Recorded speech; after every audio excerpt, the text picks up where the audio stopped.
So next we're going to be talking about the go-to advisor. And Jack, I think this is where it'd be good to pop in that other poll that we had.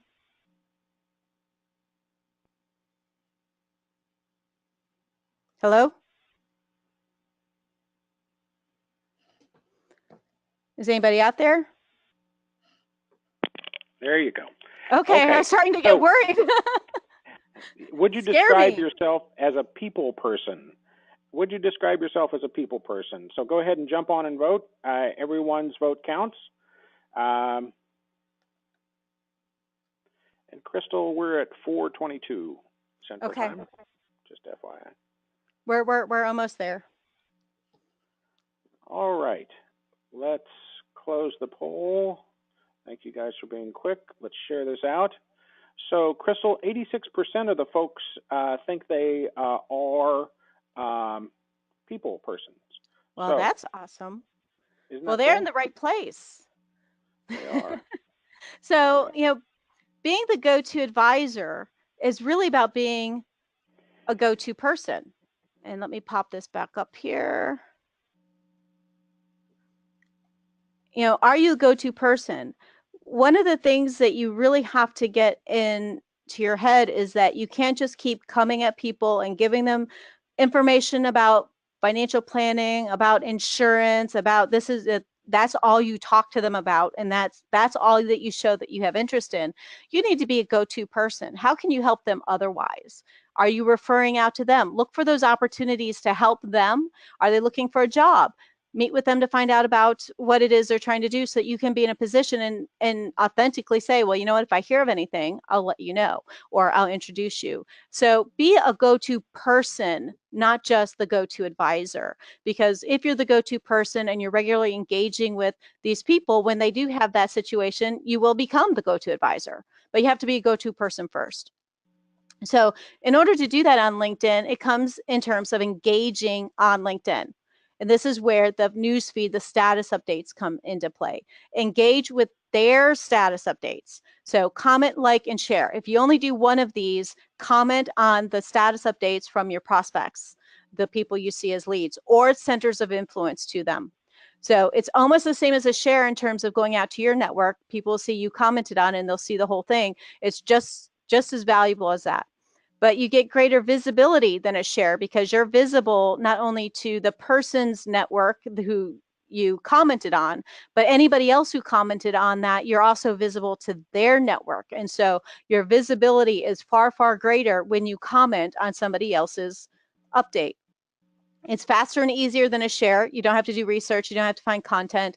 You don't have to share a link and type something witty, which is more important because if you don't get engagement nowadays, actually LinkedIn stops showing your stuff. So, but focus on those prospects and centers of influence to your target market, what it is that they're sharing, and find an opportunity to add comment of some, it doesn't have to be super in detail, but of value that would add to the conversation. So likes are the fastest. If you got 5 minutes and you're on the mobile app, you can scroll through and like a couple of things. People will get notifications when people like them, and so it does make you visible. That's the thing. When you engage with the people with their status updates, they get notifications that you did that. And they know that by you doing that, you're increasing their visibility. And so they are going to be very thankful for that. And so even a like, if you don't have a lot of time for anything else, is definitely better than nothing. Now, some of the broker dealers out there are afraid of like because of the testimonial issue. So this is one that you do need to check your policy to see if you're allowed to do it, because if your securities license, your broker dealer may not be allowing you to utilize that function. So sharing is the most difficult. It can be the most powerful if you know how to do it. LinkedIn has changed the algorithm in terms of how you get visibility. That's a whole other topic, but it's real. Just sharing a link to an article doesn't get it done anymore. LinkedIn will just stop sharing it if nobody engages with it. So your people need to engage with your stuff, or LinkedIn will stop showing it. So what you want to focus on, well, what should I share? What does your target market want to see? If they're small business owners, they want to read articles about how to be better small business owners, not how to buy life insurance.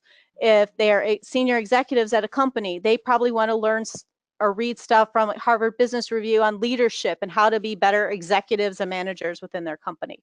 So find content that they want to read. It does not and should not always be about what it is that you are selling.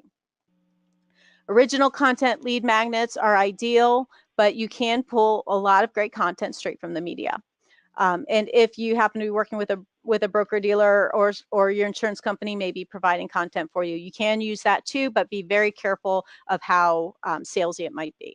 So you can send additional direct messages once you're connected. You can do that in about 3 to 4 weeks. If you haven't heard from them, send another private message saying, hey, here's this article that I thought of, or, I'd still like to get to know you better. Would you like to schedule something? Business owners, refer business to them in transition, offer to help them find a job. Other people just be building a strong network and being in a position to help. You can send direct messages for other campaigns, and this is where the events come in. You can use this method now to invite people to come to your events directly through LinkedIn. And they don't get as many LinkedIn messages as they get email messages, so there's good odds that they'll see it and hopefully possibly come. So it all comes down to relationships. That's why if you're a people person, you should be able to do this. This is really no different than what you do live and in person. You're just using a different medium. It's not about talking at people. I have actually an update running with a little video where where I have some examples where people get it wrong. It's not about talking at them, it's starting conversations, and you can create some awesome conversations that get you a lot of visibility. Actually, one of the ones that I started not too long ago had over 21,000 views, 95 people liked, 40, 50 comments. A really great conversation gets going, and that puts you in other people's newsfeed you're not even connected to. So it's all about relationships. How do you build a relationship? You're just doing it virtually.